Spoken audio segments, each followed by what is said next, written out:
Welcome to the Omnibus Show, a program for people who are interested in everything, with deep conversations on a wide variety of subjects. And now your host, Dave Gibbs. Well, hello, and welcome to this episode of the Omnibus Show, the program for people who are interested in everything, with deep conversations on a wide variety of subjects.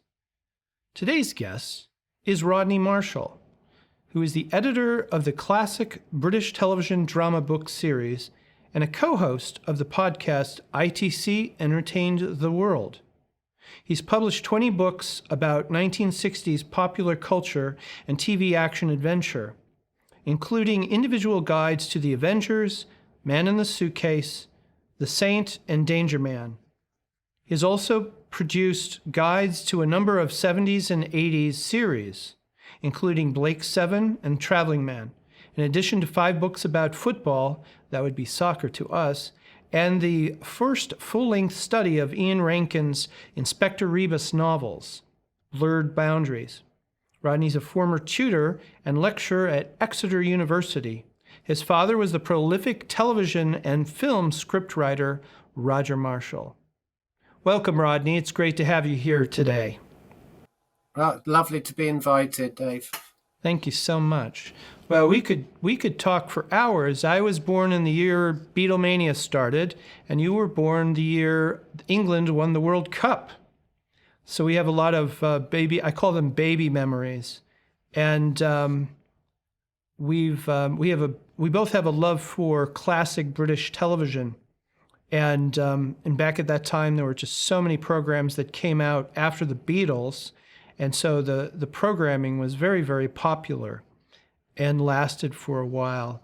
Could you tell us about your love of the programs and how your father, who had a very wide period of time of writing, had an effect on your love of popular television? Sure. I mean, one of my sort of very earliest memories is hearing rather than seeing my dad. He'd be in his study, the door was shut, and he'd be having conversations with himself because he was testing out all the dialogue for whatever TV show he was working on. So probably the first one I remember, mid-70s, was The Sweeney, which was a huge cop show in Britain. Based in London, it was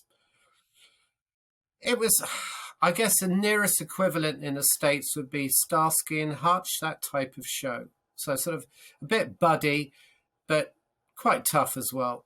And I'd be listening into this dialogue, waiting for him to swear or whatever else because he's reading out this dialogue.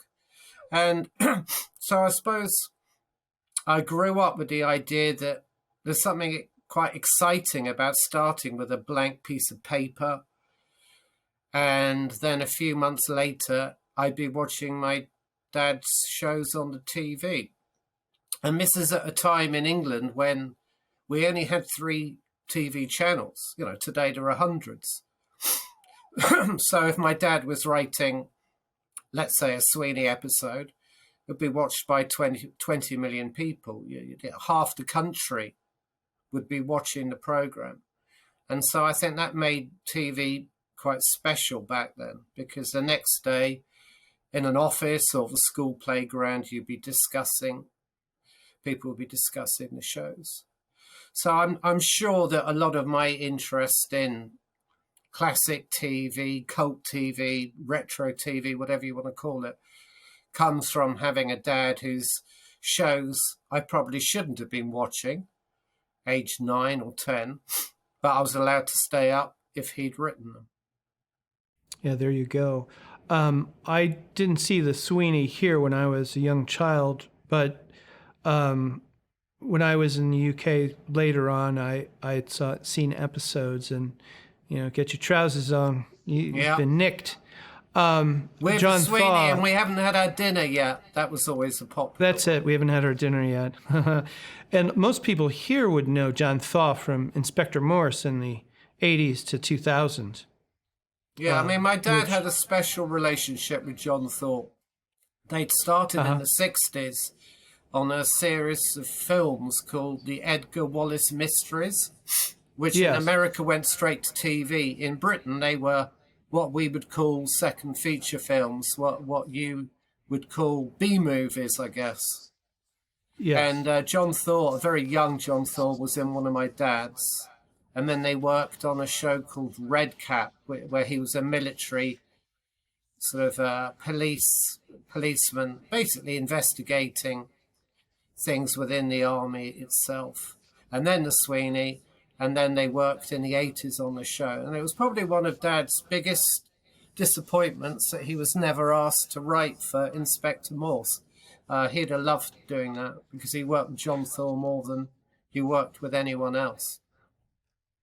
Yes, he would have been excellent on that with his writing, the credentials from what I know of your father. He would have been an excellent addition to that program. Well, Morse was breaking new ground because we'd never had 2-hour TV drama shows before.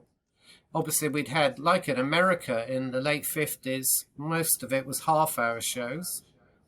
And then in the 60s and 70s, 1-hour shows.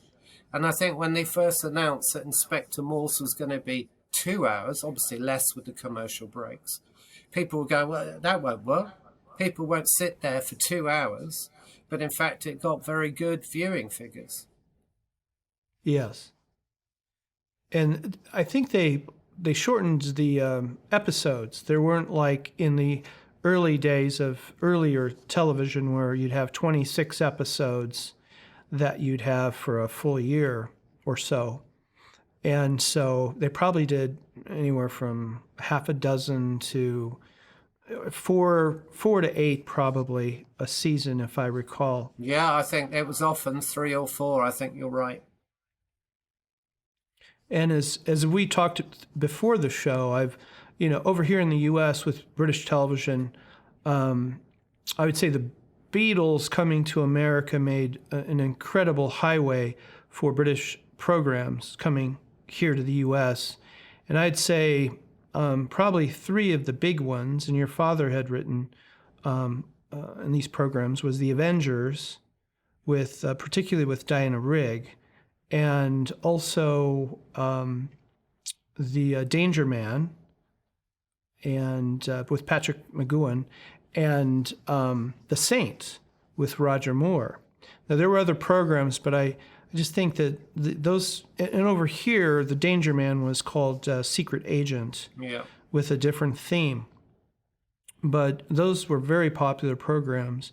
And in my baby years, I remember seeing all of 3 of those. I think the Saint lasted much longer. The Avengers was kind of broken up, but your father was particularly, he wrote for both the black and white and color series, but I do remember seeing his name before we even met. So that was quite a breakthrough series. That kind of dramatic and also mixing with comedy was something very new. I think it broke new ground, partly because you had a female co-lead who was physically stronger. She was better at fighting than the male. She was more academically intelligent. It sort of, even though the women in the Avengers often end up tied up at some point, they were also seen as sort of quite groundbreaking, almost Amazonian. But I mean, the Avengers evolved. When my dad was first involved with it, it wasn't made on 35mm film. It was made in a studio on videotape.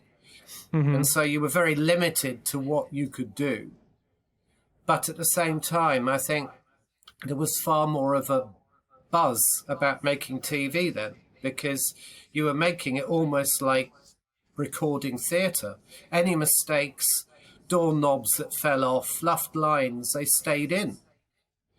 And so my dad remembered being there for the final dress rehearsals or for the actual recording, and he described it as sort of like a cup final atmosphere. There was a real adrenaline. Whereas obviously on film, where you can shoot a scene 5, 6, 10 times, you haven't got that edge, even though you've got the freedom to go out and film wherever you want. I mean, my dad wrote that episode of The Avengers, which they reckoned was the one in the States that turned the show around, called The Hour That Never Was. And it's filmed almost exclusively in a air base. Have you seen that one? I have. Yeah, I've seen the whole series. I'm very familiar with it. My mother would come to visit, and we would watch that. I watched it as a kid, kind of almost by myself. On TV. I don't know if anyone else was there that I remember. I just remember watching TV as a child when it was still, I remember the color series. And then in periods of time, it would come back and somebody would show it for a season or so, and then it would go off the air. And that's the way the program kind of stayed here. It didn't play over many times in the repeats.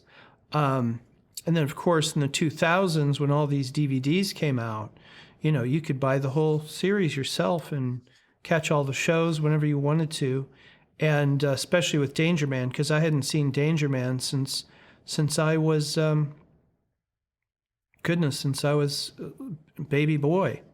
And the last episode of that I remember was the Jolly Roger. The one with the pirate radio. That's a classic. That is a classic. I think the thing is, with all three of those shows you've mentioned, they must have been incredibly exciting when you were watching them in the 60s, because whether it's Emma Peel or it's John Drake or Simon Templar, they're all driving these fantastic brand new sports cars. This is the time when most people in Britain didn't even have access to a car. They're all incredibly glamorous.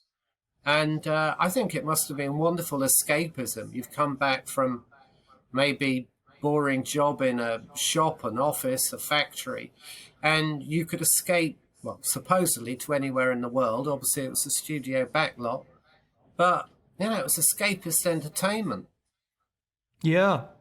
Well, with Drake and Templar was always, every week they'd have, I always remember that program. Drake would always be usually going somewhere in a plane, and Templar would be coming somewhere. You'd see the city, and they'd have the name of the city, so it'd be a new location. So you're right; it was really the best of entertainment, where it was a sort of an escape for people to enjoy. So that really was a classic period, and a lot of people really loved those programs. But much of it kind of went away. Now, The Prisoner, which followed Danger Man, Secret Agent, I saw it when it came out, which was just, it was being that young to see something that allegorical was just, it's like reading Milton, And then it came back when I was a teenager, and then it came back again on public television when I was in my 20s. And then finally, it came out on DVD, so you could see the whole program anytime you wanted and in any order. But they used to play them in order, week by week on public television. So it was on about 3 times. And I think after the DVDs came out, they came out another time. Back to the cars, I was re-listening to the Saint episode that you were all talking about, because I have a Volvo, so I thought it was kind of fun. You were talking about the whole process that the program people were trying to get Jaguar. We'd say Jaguar here, but you'd say Jaguar, and Jaguar would say no, and so you ended up with Volvo. And it's almost like it was more unique because people knew Jaguar, as beautiful as their cars are, having that Volvo, and that conversation was that was a fun episode that you fellas did. I think the great thing is if you read the Saint books, he drives fantasy cars. Yeah, they're not real cars. They're just made up names by Leslie Charteris. And the Volvo was almost like a fantasy car because no one in Britain really had seen them. And so, as you said, that they made far more sense than a Jaguar would have done. And yet, of course, ironically, when it came to Return of the Saint, Jaguar by then were very happy to loan cars because they saw what's basically product placement, isn't it? Yeah. They learned the lesson, didn't they? Yeah. So I have to ask, from that period, what would have been your favorite program? Because you've written extensively on that period. If I was sent to a desert island and I could only take one series with me from the 60s, it would probably be Danger Man. Because although it is escapist entertainment, as I've said, it had some more depth to it. Obviously, the Avengers is light almost comic drama. Yes. Very stylish. The Saint, similarly. But I think Danger Man gets quite dark at times. There's an episode, Whatever Happened to George Foster, where basically British intelligence have denied he even exists, and they're trying to bump Drake off. And you're suddenly thinking, oh my God, it's a very different world. It was quite happy to offer quite a cynical take on the Cold War. And if you research the Cold War, you have to be cynical because an awful lot of what was happening in the sort of late 40s and 50s makes you wonder which side anyone was on. Yes. More Le Carre, really, than Fleming on that. And that was McGowan. McGowan hated Bond. There's a rumour he was offered the part. He was interviewed for the part. Whether he was actually offered it depends who you believe. But really, McGowan was, in Drake, he becomes an anti-Bond. Because my dad was working on the pre-production of Danger Man. And Ian Fleming was part of the pre-production. And Fleming couldn't agree financial terms or whatever with Ralph Smart, the producer. And Fleming went away. And what was going to be James Bond became Lone Wolf. And then Lone Wolf became Danger Man. And by then my dad had come to the States to get some experience in American TV. So sadly he missed out on writing any of the Danger Man secret agent episodes.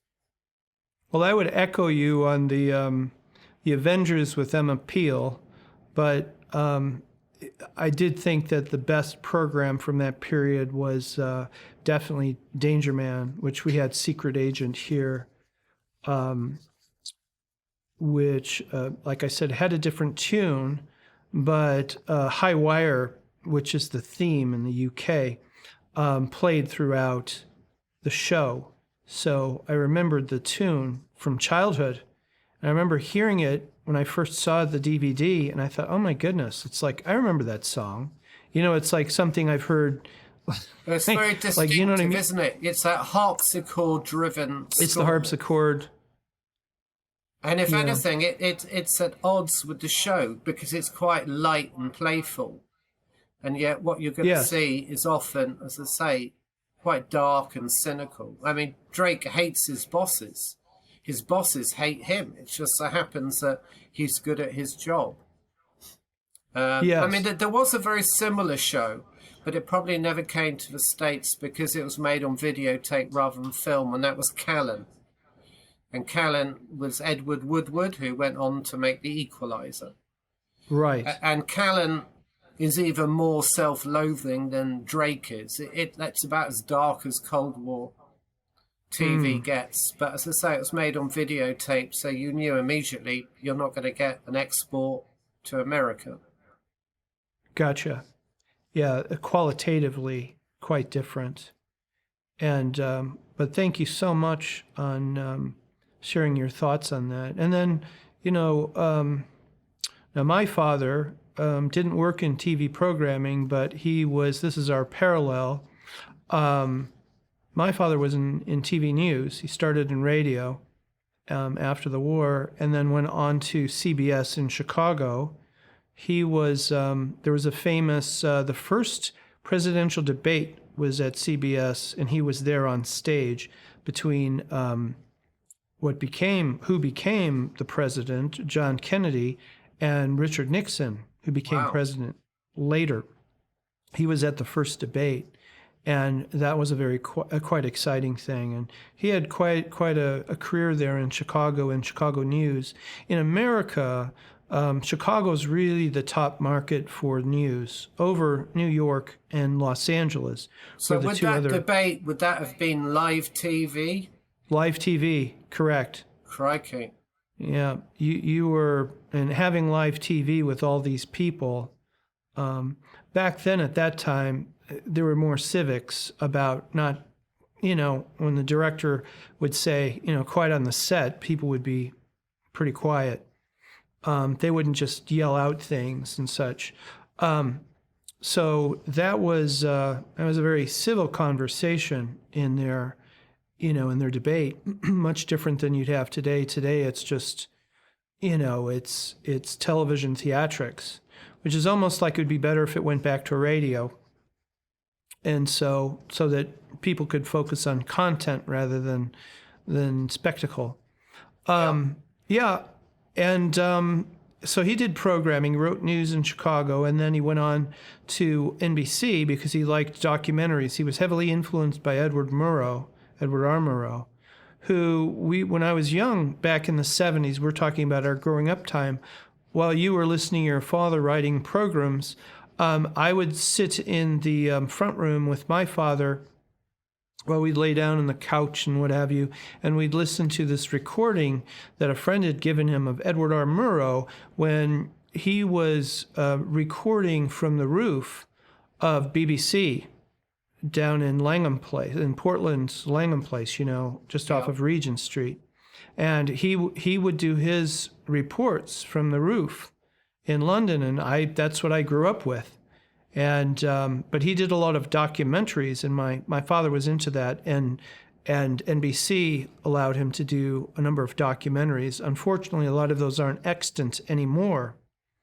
And then, we talk about this period of time. My theme, which I got from Sony, who has EMI now, is John Barry's Jazz Waltz, which he did for a program for Elizabeth Taylor in the 60s. And so the theme is a John Barry tune. And that's on the audio podcast and not the YouTube station. And he had a program called City Desk. So I'm kind of doing a brief parallel between our fathers, and he ended up an executive until he retired. But in the 70s, you talked about a lot of the programs. A lot of the programs here, we had Doctor Who, and then, of course, I said PBS had a lot of period pieces like Elizabeth, and then All Creatures Great and Small, and then the comedies with Monty Python and Benny Hill. Those were popular with different crowds. And then, of course, in the 80s, I said Diana Rigg came back, eventually became the hostess for Mysteries on public television, and you had Morse, John Thaw, coming back as Inspector Morse, and David Suchet as Poirot, and then you had Jeremy Brett as Sherlock Holmes. And the conversation always go between my father and I. He preferred the old Sherlock Holmes with Basil Rathbone and Nigel Bruce, which I grew up with in television in Chicago. They'd do the repeats of that. And then I preferred Jeremy Brett because he was closer to the books of Conan Doyle. Yeah. And so that was just kind of bringing together. Do you have some memories from the 70s and 80s that you'd like to add? Yeah, I mean, I see 70s and 80s, you were mentioning quite a bit of comedy there. And I guess Benny Hill, well, it's pretty slapstick, which very slapstick. I find it interesting that American comedy sitcoms basically transfer really well to Britain.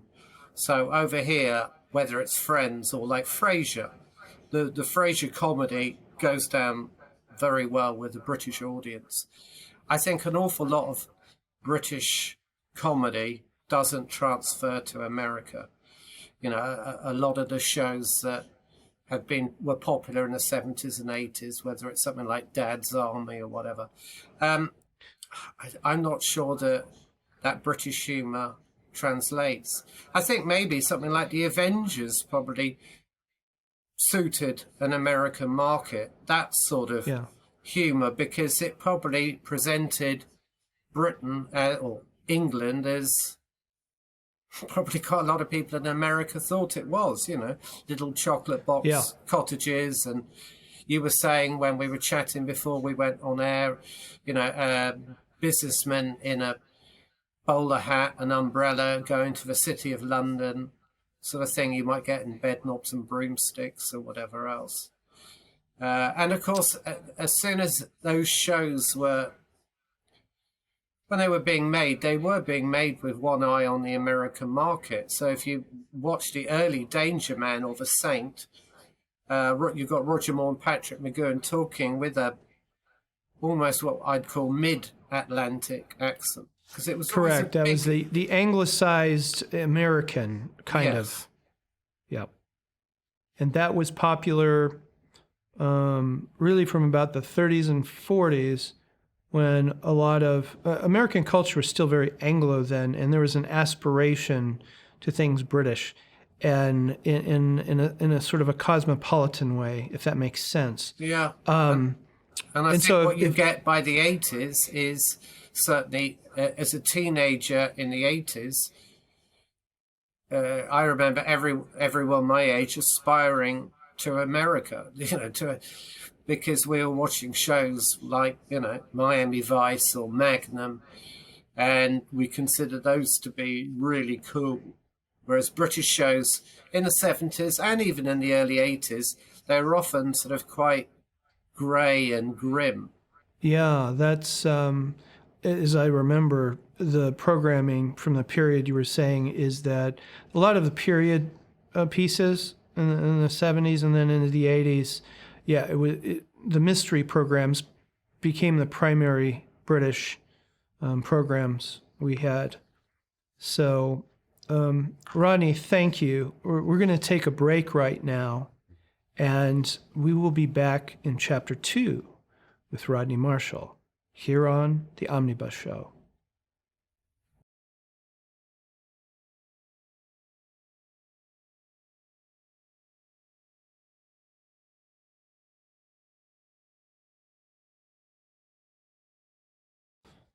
Hello and welcome back to Chapter 2 in our conversation with Rodney Marshall. And we're carrying on our conversation on classic British television programming and Rodney's podcast and the writing experiences of his late father, Roger Marshall. And so, Rodney, we had briefly mentioned off camera about the influence on TV and programming in the past so many years from MTV, and how that kind of expanded the view of like three-dimensional. You know, everything's all over, and volume has gone up, and that included a lot of British. Their British music had been in the programs, and it was like watching little music or movies.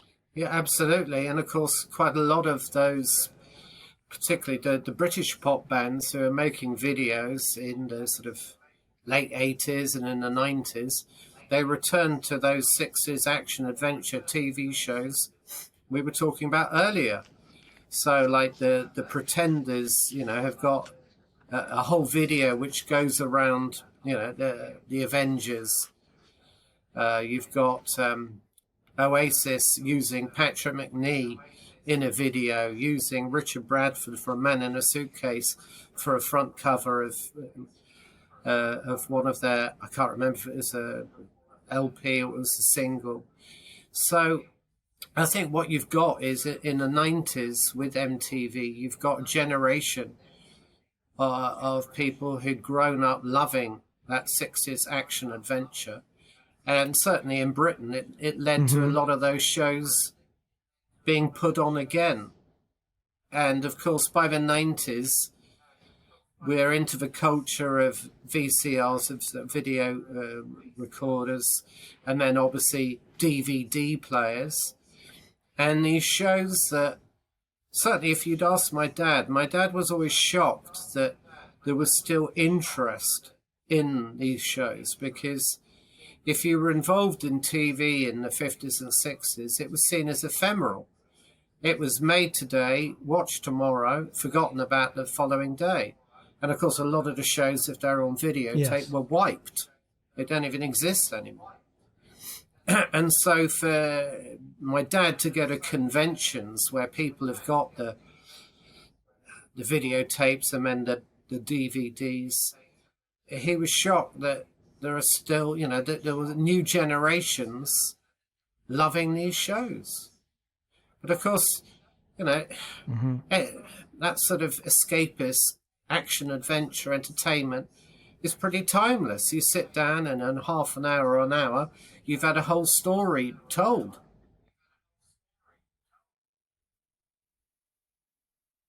That's true. And while we were talking about that in particularly 80s and its tie back to the 60s, I think a lot of the new wave music and cumulative, all of that went on from the late 70s through the 80s to about 92, although everything was out there going on. But I remember my parents taking me to the UK in those days, and I remember the mod revival in music, and a lot of those things, a lot of the retro, I called it retro, was a lot of those music groups that looked back. There was a lot of looking back at that period from the late 70s through to about 92, but primarily to the mid 80s. And so, I concur with what you've said, and I think there was a lot of retro taste, and so it took a lot. It took a new form, between. It was like a nostalgic. It was like going up to grandmother and grandfather's attic and sort of putting on their clothes, and then, you know what I mean, taking it out on the streets, and I think also, I think a lot of that. You can overestimate how important these American and British shows are in terms of social history, because I'll watch an episode of Naked City, and it's maybe that the baseball stadium near the Metro line in New York, which was demolished a few years afterwards, or there are all sorts of iconic parts of New York which have just disappeared. Or we talked off air about Route 66, looking at all the sort of little regional differences, many of which have gone. Yes. And someone had said to me on Twitter the other day, it's a real shame that there aren't books of photographs of whether it's London in the 80s or New York in the 60s. And I said, well, hold on. We've got all of these shows. Put them on, and you spend an hour on the streets in New York, in Naked City. It's nearly all shot on location. Or obviously, with Britain, if you watch an episode of Morse, a lot of it is shot on the streets and colleges of Oxford. And I think these shows, Oxford. It's a wonderful way to time travel, if that makes sense. Oh, it does. And from my side, now, of course, as an American, I'm very Anglo, so I have the British tie. My great-grandfather was born in Deddington in northern Oxfordshire, near Banbury. And I lived in London briefly. So I kind of have some bicultural tie-in. And what what helped with that is I grew up with a lot of immigrants, and that influenced my kind of bicultural nature, which was different than my older siblings who didn't have that as much. And so, that cross-cultural thing is what I grew up with. And but one thing about classic British television from the 60s through the 80s is that you used a lot of similar actors and actresses. And my mother and I used to have a game that we had a game in which we would watch a show and we would call out, "Oh, they're from that show," and "Oh, I saw them in Avengers," and they're in a Jeremy Brett Sherlock Holmes. It's like, "Oh yeah, I remember. You got it." And so that was just a fun little game that my mother and I would have when I was over, and we would watch TV together. It was almost like a repertory company, wasn't it? You'd have maybe 30 or 40 actors, and you knew in the 60s they'd turn up in nearly each of those shows, or in the 70s. And of course, what you start to get is cinema looking to TV. So, the first female Avenger on a Blackman ends up in Goldfinger. Or you've got, quite. Diana Rigg was in the. Yeah, of course, she's the only ever Mrs. Bond, movie. Isn't she? And so cinema was beginning to look to TV and go, oh, because and before then it had always been the opposite. When an actor, perhaps his film career was over, he or she might then transfer to TV. But suddenly TV was being seen as quite hip and cool. And in London, when I was born, cinemas were shutting every week because people were staying in to watch TV shows. And that's why I think shows like Danger Man, The Saint, The Avengers, they were almost offering you sort of cinema for a small screen, if that makes sense. I think it makes perfect sense because those programs have a cinematic quality that in their day were very strong. And I think briefly came back in the 80s. There are other periods of time, other programs like one-offs that happened, but I think particularly with what we talked about, like with Morse and Poirot and Sherlock Holmes in that 80s to 2000 period, that was very cinematic. Well, look at the directors on Morse. You've got people like Danny Boyle, who has Danny Boyle is a huge name in Britain as a film director for things like Shallow Grave and Train Spotting. Or you've got screenwriters like Anthony Minghella, who went on to make movies. And similarly in the 60s. Peter Hammond. Back in the 60s. Peter Hammond was... Quite a few of my dad's Avengers were directed by Roy Ward Baker. Well, Roy Ward Baker had worked for Hitchcock in movies. Yes. So you suddenly got people working in television who are coming with a film background. And I think that probably made a big difference. Oh, I agree. I think that very much so. Now, back to your father. Could you tell us a bit about his? You'd mentioned briefly about his writing process, but I think listeners would really love to hear someone who's a, really prolific writer. So more about his writing process and how he would translate his thought or his creative process in developing a program. I mean, obviously, it depended partly on what type of show. So if you were invited, which he was, to write the screenplay for quite a few Edgar Wallace mysteries, you had to start with the Edgar Wallace story. So you were adapting, which is obviously very different.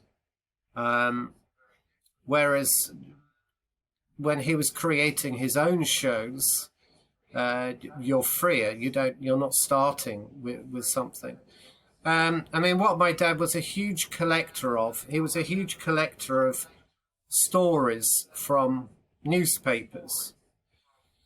He'd scour all the newspapers and he'd cut out stories that were particularly intriguing or bizarre or caught his eye, and he'd put them all into a scrapbook, and then he'd go back to those. So I could give you an example of one that sadly actually wasn't made, but he'd come across a true story of a guy who had got divorced. He's got a sort of 19-year-old daughter, and he's moved to the Far East. I think it was Hong Kong. And one day his ex-wife rings up and tells her ex-husband that, our daughter's been found dead. Now, she was a student, very bright, had got a scholarship, seemed to have a whole life ahead of her. And the dad comes back to England because he needs to know why. That's what the series was going to be called, Why. He's not convinced that his daughter has killed herself. He thinks there must be more to the story. So he's almost like an amateur detective in this 6-part serial. Yes. And they didn't make it because neither BBC or ITV at that time were happy to cover a subject such as suicide. They felt that was unacceptable for television. Today, I think there'll probably be ways of making it. But it all came from an article of a real story. And as I say, he was a real sort of collector of those. And also, of course, as any TV writer, he was influenced by what came before. So my favourite series of his, called Travelling Man, is about an ex-policeman who lives on what we call a narrow boat or a barge on a canal. And so he's quite nomadic, and each week in the story he's somewhere else. And my dad said at the time that was very much influenced by The Fugitive, and the idea that, the main character would be involved with someone one week, but then he was always moving on or being moved on. Obviously, The Fugitive was literally having to be on the run. The character in Travelling Man has served time in prison for something that he hadn't done. He's sort of framed. But it was that sort of slightly similar thing. And so, as two very different ways. Sometimes you're adapting. Quite a few of the films where my dad wrote the screenplay, they were from pre-existing stories. Or he did some of the Ruth Rendell mysteries, which were sort of quite popular in Britain in the 80s. Ruth Rendell was a big sort of crime writer. And there you're adapting. A bit like in Morse, you're adapting. But he always preferred it when he could start his own serial or series from scratch. He didn't very often work for the BBC, but he topped the ratings at the BBC with a serial called Missing from Home, and that came from a newspaper article. My dad discovered that every year hundreds of men just disappear. They've gone off on their daily commute into London or whatever and never come home. And that fascinated him, so he set up this 6-part serial about a woman who, she's a housewife and mum, and she sees her husband off in the morning and he simply doesn't come home. So that was the mystery. And that mystery all started from a newspaper article about something that clearly was very common, but isn't very often talked about. We don't very often talk about all those, thousands of people every year who go missing. And so that was you watched all 6 episodes wanting to know, well, first of all, is he still alive? Because the husband doesn't appear as a character until the final episode. If he is, has he deliberately gone, or has he been, taken hostage, or what's going on? Yeah. incredible mysteries. Thank you for educating us on your father's process. That is just intriguing, and creating, literature, creating TV programming from real life stories in such a creative process is just. He had a great imagination, and thank you for sharing. I think you need an imagination. You need to research, and you need a really good ear for dialogue, and that's why. That I said to you, that first memory of mine is the study door shut, and he's having conversations with himself, which I thought were hilarious when I was a little kid. Yes, but you're sounding it out to see does that sound true to life? And anyone who goes online and researches my dad's career, the feedback from viewers is nearly always, I loved his dialogue, or I really remember that line he put in, or that was such an emotive scene. And I think that was his strength, witty dialogue. And of course, if you could do witty dialogue, then the Avengers was a perfect show to write for. One of my favorite episodes from the Avengers was when the episode your father wrote, Dial a Deadly Number, which was incredible dialogue and back and forth. I mean, the whole show is just back and forth between all of the characters. And it's very intelligent, and it's a very, very Avengers black and white. That's my mum's favorite. I watched it with her a couple of weeks ago, and she said, "Oh my goodness!" She said the direction, the acting, the sort of lighting, but of course also the witty dialogue. I mean, what other show could you have where you have a duel, but almost like the Wild West, but it's two men back to back wine tasting? And then the main villain is knocked out by Steed at the very end with a champagne cork. And Mrs. Peel says, a very adaptable little wine. That was great. That was very funny. I have to admit to you, your father's influence on my life is that when I'm with friends and if I have a glass of wine, and my joke will be, it's from the north end of the vineyard, when he did that bit. That's one of my favorite lines, and nobody knows what I'm talking about, so it's just a funny line. It's like, it's from the north end of the vineyard. And people always get a good chuckle out of it, so thank you to your dad for that, But, well, thank you, Rodney. Towards conclusion, would you like to tell us anything that's coming up with ITC Entertained the World in your program, and any other projects that you'd like to tell us about that you're writing ITC Entertained the World, it started out during lockdown. And Jazz Wiseman here is the main host. He'd worked with my dad a lot, doing DVD commentaries. You've probably heard one or two of them, maybe. And my father had just passed away during the first lockdown. And Jazz got in touch because he's always designed the front covers for books I've done. He's always been very kind. And he said, well, how do you feel about doing sort of a lockdown podcast? And I said, well, as long as no one's got to see me, I'm happy if it's just audio only. And we looked at Gideon's Way, which was a show that he'd introduced me to. I think in America it was called Gideon CID or something like that.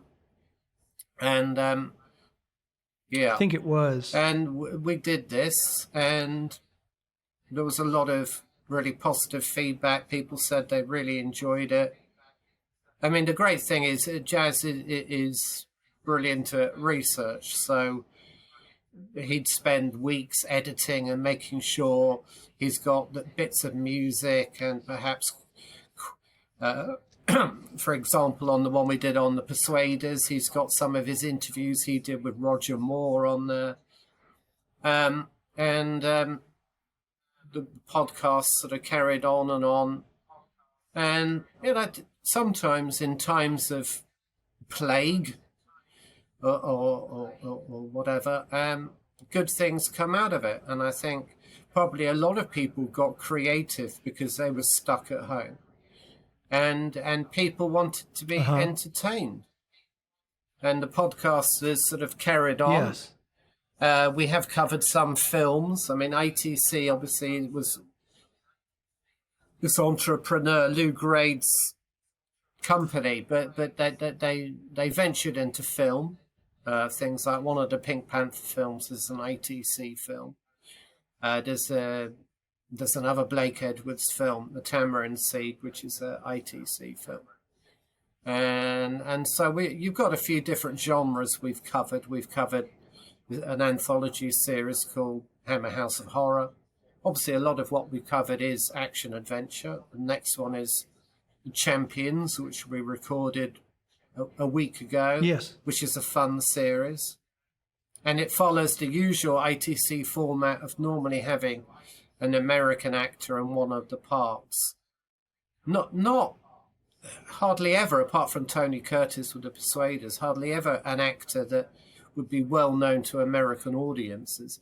I think it was just that idea of, well, if we have someone with an accent, maybe it will help to sell the show. I mean, I don't know if Steve Forrest would have been known when he made The Baron.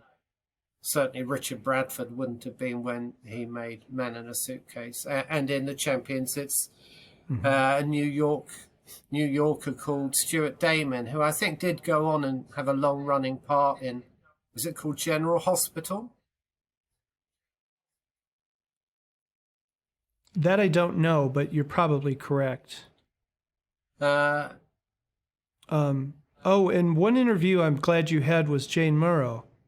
I've gotten to know her via social media, and I actually met her about 4 years ago. They had a film convention in London, and we met up in Camden. Well, the great thing with Jane Murrow, so it was very nice to connect with her. She's still working at 80, and she's got a fantastic memory. I mean, one of the problems when you're asking people, because as soon as I got into these shows, I'd be plaguing my dad in his 70s or early 80s, with questions about, well, why did you do this? And most people aren't going to recall things 50 years after they made them. But Jane Murrow seems to have an incredible memory. And of course, she came over to America. I mean, so I can ask her questions on social media about what was it like being with Tom Selleck in Magnum, and she goes, "Oh, it was wonderful. Tom was brilliant, and so was John Hillerman, and so it's lovely because she's one of a number of people like the stuntman Ray Austin, who was the stuntman on the Avengers, then directed some of them. Oh yes, he died a few weeks ago, but he came over to the States and directed quite a lot of shows."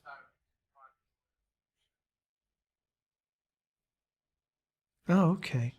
Well, thank you so much for just adding more depth to our conversation on that. I will put in the description links to the podcast, and hopefully we'll get more listeners in the U.S. and the U.K. listening in on the program, and then also on Amazon US and UK, the books that you've written, and any links that we'll have for you, Rodney. So thank you so much. It's been wonderful speaking with you today, and I look forward to your future programs and books, and I look forward to speaking with you soon. It's a real Thank pleasure. You very much. And likewise, it's interesting hearing stories such as, your dad being involved with this sort of television debate, I mean, that's real history being sort of shown live across the nation, isn't it? Yes, it was very fascinating. Thank you, Rodney. We'd like to thank Rodney Marshall for being our guest today in this great conversation. Thank you for being with us on this episode of The Omnibus Show. Today's guest was Rodney Marshall. We spoke about classic British television. We'd like to thank our sponsor, Hotel Carmichael. Today we're shooting from Feinstein's. We look forward to being with you on our next episode of The Omnibus Show.